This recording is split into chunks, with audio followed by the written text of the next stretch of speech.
Good morning from Jhargram Banabasi resort. Jhargram Banabasi resort. আমরা কালকে রাতে তো এখানে এসেছি 8টা সাড়ে 8টার সময়। তো তোমাদেরকে কালকে রাতেই বলেছিলাম যে আজকে এইটা দেখাবো রিসর্টটা ঘুরে, তো সেটাই দেখো। এইদিকে একটা কটেজ আছে, এটা আন্ডার কনস্ট্রাকশন রিসর্ট। এদিকে একটা কটেজ আছে, ওখানে একটা রুম আছে। আর এই হচ্ছে টোটাল কটেজটা। এখানে একটা রুম যেটা আমরা আছি, আর এই একটা রুম। এই দুটো টোটাল 3টে রুম। রুমে অ্যাকোমোডেশন এক একটা রুমে মোটামুটি প্রায় 5জন 6জন করে থাকা যাবে। আর এই হচ্ছে পুরো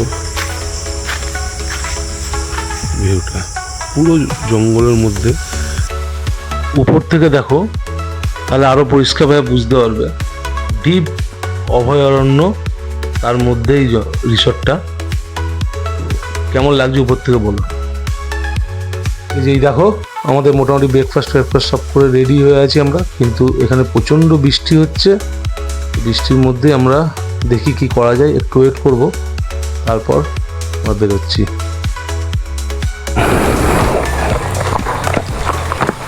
বেরিয়ে পড়লাম আমরা, দেখি রাস্তায় আর কত বৃষ্টি পাই।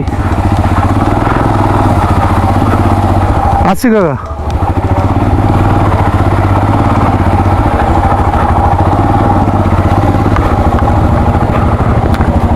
রাস্তাটা ধরে চলে গেলে পাকা রাস্তা, তারপরে রাস্তা দেখতে পাচ্ছ তোমরা। আমরা যেখানটায় ছিলাম রাত্রিবেলায় কিচ্ছু নেই আশেপাশে, শুধু এই বনবাসী রিসর্ট।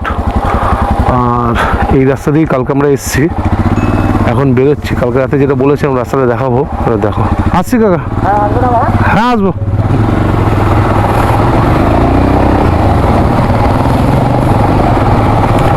রাস্তাটা দেখো, আমরা কোথায় কালকে রাত্রিবেলায় 8টার সময় আমরা কোথা দিয়ে কোথায় এসেছি। পুরো অন্ধকার, একটা লাইট নেই, কিচ্ছু নেই। কালকে রাত্রিবেলায় তখন কিচ্ছু নেই। আমরা তো মধ্যে রাস্তা গুলিয়ে গেছিলাম। এটা তোমাদেরকে কালকে রাতে দেখাতে পারিনি, আমার গোপ্রো ব্যাটারি পুরো ড্রেন হয়ে গেছিলো। তো দেখো রাস্তাটা। এই রিসর্টটার নাম হচ্ছে বনবাসী। রিসর্টটা তোমার ঝাড়গ্রাম শুশুনেতে আছে। এই জায়গাটার নাম শুশুনে। আর তোমরা যদি কেউ আসতে চাও এখানে, এটা আসার আমি ডেসক্রিপশানে তো যোগাযোগ নাম্বার সব দিয়েই দেবো। আর একটা কথা হচ্ছে, ঝাড়গ্রাম স্টেশন থেকে বা বাস স্ট্যান্ড থেকে তোমার টোটো বা কোনো গাড়ি রিজার্ভ করে আসতে পারো এখানে। তো টোটো বা গাড়িতে 300 টাকার মতো নেবে, টোটোতে 300 টাকার মতো নেবে। তোমরা এতে রিজার্ভ করে আসতে পারো। তবে জঙ্গলে থাকতে গেলে এই জায়গা একদম সেরা, একদমই অন্ধকার। তো একদম পুরো ডিপ অন্ধকার ছিল, শুধু আমাদের গাড়িটা চলছিল, সে গাড়ির লাইটটা। এত রাস্তায় কাদা জমে যে এখনই আমার গাড়ি স্কিড করে গেছিল।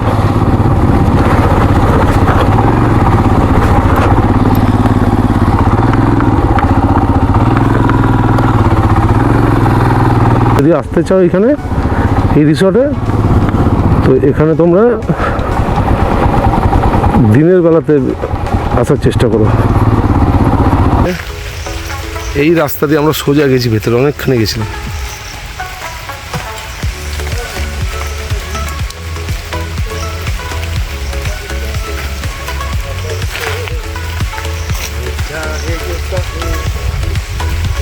অব্দি লাস্ট পেয়েছিলাম রাত্রিবেলায়, এই অবধি। তারপর এখান থেকে পুরো রাস্তাটা আমরা অন্ধকারে গেছিলাম, কিচ্ছু বুঝতে পারিনি, কোনো কিছু বুঝতে পারিনি। রাস্তাতে কি আছে না আছে, কোথায় কি আছে, কিচ্ছু দেখতে পাইনি।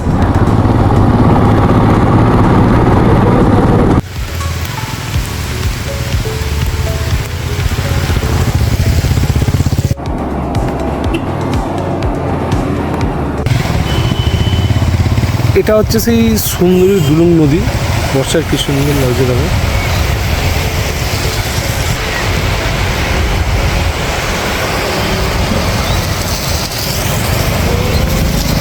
আমরা সামনের দিকে যাচ্ছি চিল্কা রাজবাড়ির দিকে। পেছনে কনক দুর্গা মন্দির আর সামনে চিল্কা রাজবাড়ি। এই রাজবাড়িটি প্রায় 300 বছর আগে তৎকালীন রাজা গোপীনাথ সিংহ এবং চিল্কাগড় ছিল এবং তার রাজধানী। 1765 সালে গোপীনাথ সিংহের মৃত্যুর পর চিল্কাগড়ের রাজা হন জগন্নাথ সিংহ। এই রাজবাড়ির সাথে আর একটা ইতিহাস জুড়ে আছে অতপ্রতভাবে। ঐতিহাসিক চুয়ার বিদ্রোহ চলাকালীন রাজা জগন্নাথ সিংহ এই চিল্কাগড় রাজবাড়ি থেকেই 1769 সালে ধল বিদ্রোহে ঘোষণা করেছিলেন। এই রাজবাড়ির পাশে এই দিকটায় যে মন্দিরগুলো দেখছো, এই মন্দিরগুলোর অবস্থা কিন্তু খুব একটা ভালো না। এর মধ্যে যে সবথেকে বড় নবরত্ন মন্দিরটি, এটা তো রাধাকৃষ্ণের। আর একটা এই যে এই মন্দিরটা দেখছো, এটা শিব মন্দির। দোস্ত, এইখানে যে গাছপালাগুলো দেখছো, এইগুলো কিন্তু কোনো বন জঙ্গল নয়। এইগুলো সারা ভারতবর্ষের উদ্ভিদ বিজ্ঞানীদের কাছে একটা গবেষণার কেন্দ্র। কারণ রাজার যে উত্তরসূরিরা ছিল, তারা এটা আয়ুর্বেদিক চর্চার জন্য এই ক্ষেত্রটা করে গেছিলেন। এবং এই রাজবাড়ি থেকে কিন্তু এই টোটাল এরিয়ার গাছপালাগুলোকে রক্ষণাবেক্ষণ করা হয়। এখানে প্রায় 300 থেকে 350 থেকে 360 রকমের বিভিন্ন প্রজাতির উদ্ভিদ গাছ রয়েছে। ঝাড়গ্রাম থেকে প্রায় 15 কিলোমিটার দূরে ডুলুং নদীর তীরে গভীর জঙ্গলের মধ্যে এই কনক দুর্গা মন্দিরটি। এখানকার দেবী অষ্টরোহিণী চতুর্ভুজা। চিল্কাগড়ের তৎকালীন রাজা গোপীনাথ সিংহ স্বপ্নাদেশ পেয়ে স্ত্রীর হাতের কাঁকন দিয়ে তৈরি করেন দেবীর অষ্টধাতুর মূর্তি। আগে এখানে প্রতি অমাবস্যায় নাকি নরবলি হতো। পরবর্তীকালে সময়ের সাথে অনেক কিছুই পরিবর্তন হয়, কিন্তু 1960 সালে এই মূর্তিটি চুরি হয়ে গেছে। পরবর্তীকালে গোপীনাথ সিংহের বংশধররা, মানে এই রাজবাড়ির এখনকার যে বংশধররা, তারা আবার এই কনক দুর্গার মূর্তিটি মন্দিরে প্রতিষ্ঠিত করে। সারা বছরই দেবীর আরাধনা হয়, কিন্তু দুর্গাপুজোর 4 দিন বিশেষ রীতি আচার মেনে পুজো চলে ঝাড়গ্রামের কনক দুর্গা মন্দির। এই 4 দিন দেবীকে হাঁসের ডিম, মাছ পোড়া, শাক ভাজা ও পান্তা ভাতের ভোগ নিবেদন করা হয়।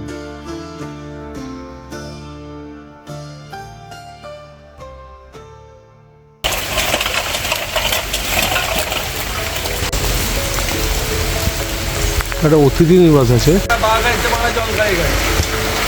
সৌরভ ডুলুং নদী থেকে ফিরছে।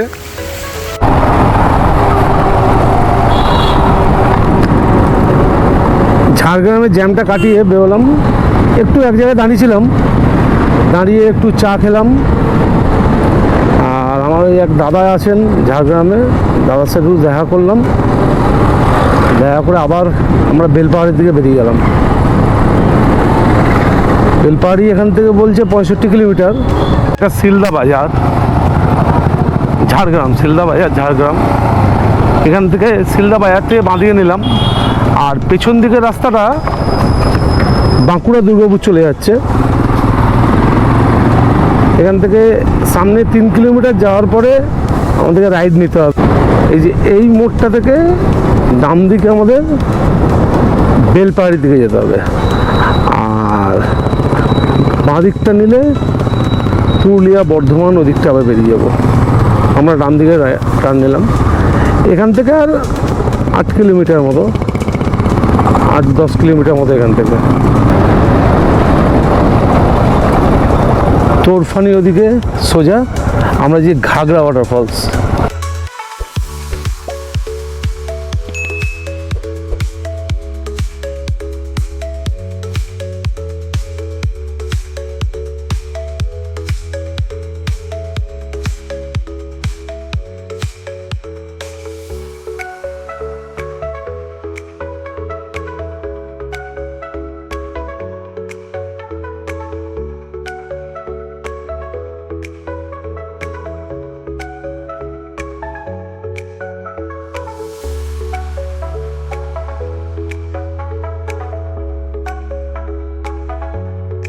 West Bengal tourism thank you এত সুন্দর রাস্তা করার জন্য।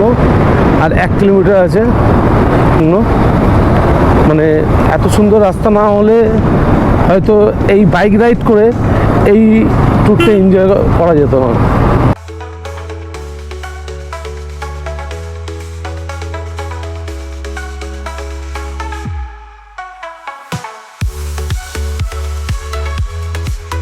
এটা হচ্ছে ঘাগড়া পিকনিক স্পট।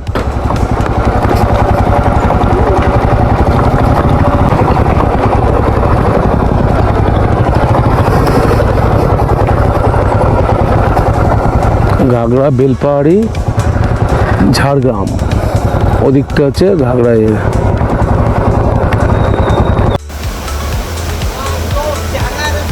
বেলপাহাড়ি থেকে প্রায় 4 কিলোমিটার দূরে উপজাতীয় ভাষায় যাকে বলা হয় গাগড়া, মানে জলভর্তি ধাতব পাত্র। শোনা যায় ব্রিটিশ শাসনামলে নীল বণিক ফ্রেডরিক রাইস এটিকে ঘাগড়া হিসাবে উচ্চারণ করেছিলেন, যা পরবর্তীকালে ঘাগড়া নামে পরিচিত। ওয়াটারফলসের এখানে অনেক বাংলা মুভি শুটিং হয়েছে, বেহুলা লক্ষিন্দর, সন্ন্যাসী রাজা, অরণ্যের দিনরাত্রি, আরও অনেক।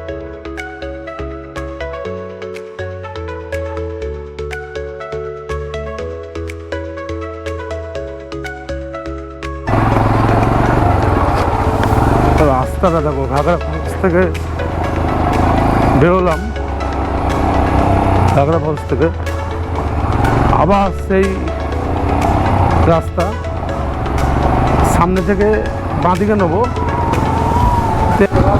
ঘাগড়া থেকে বেরিয়ে আমরা এই বাঁদিকে নিলাম তোরপানির জন্য। এখান থেকে 3 কিলোমিটার তোরপানি।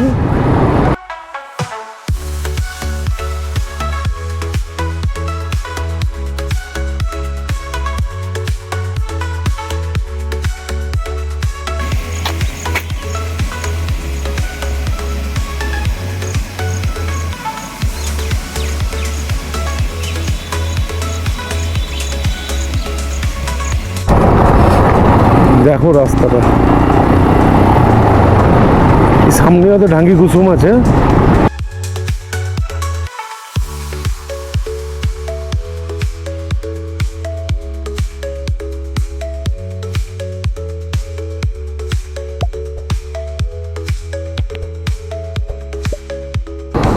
গ্রামটার নাম কি জানি না, তবে এখানে 90% মাটির বাড়ি। এদিকেই আমলাশোল, কোকড়াঝাড় সব এদিকেই আছে।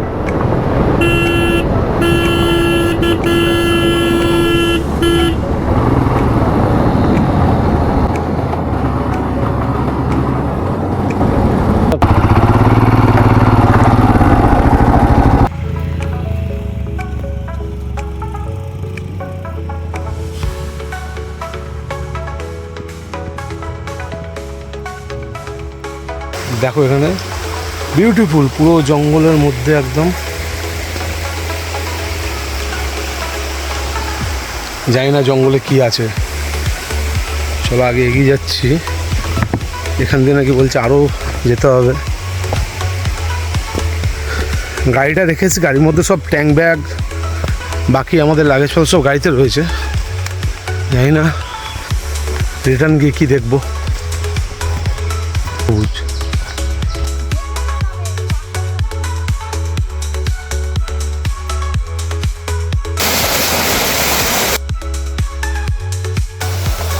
দেখো এটা ডেঙ্গি কুসুম ফলস।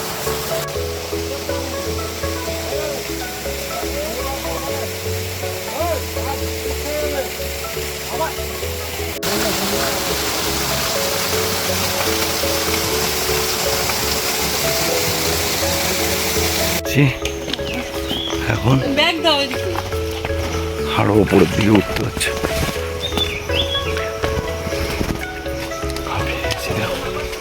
কোন উপরে যেতে হচ্ছে, দেখো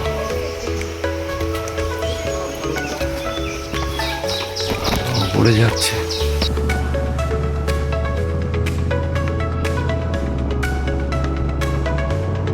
ঢেঙ্গি কুসুম থেকে বেরিয়ে আমরা কেতকী লেকের দিকে রওনা দিলাম।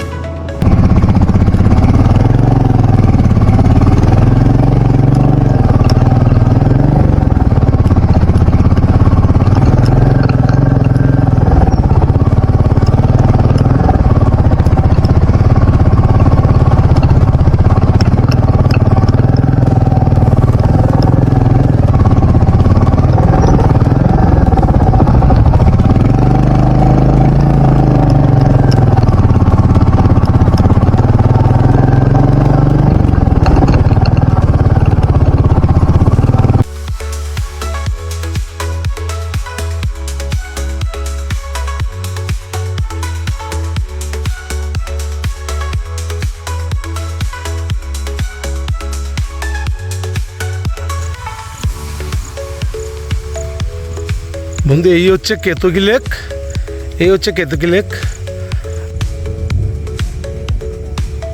কত বিউটিফুল দেখো কেতকী লেকটা।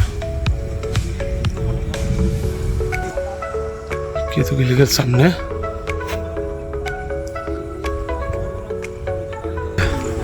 ভিডিওটি যদি আপনাদের ভালো লেগে থাকে তো চ্যানেলটিকে সাবস্ক্রাইব করুন এবং এই ভিডিওটিকে লাইক, কমেন্টস এবং শেয়ার করতে ভুলবেন না।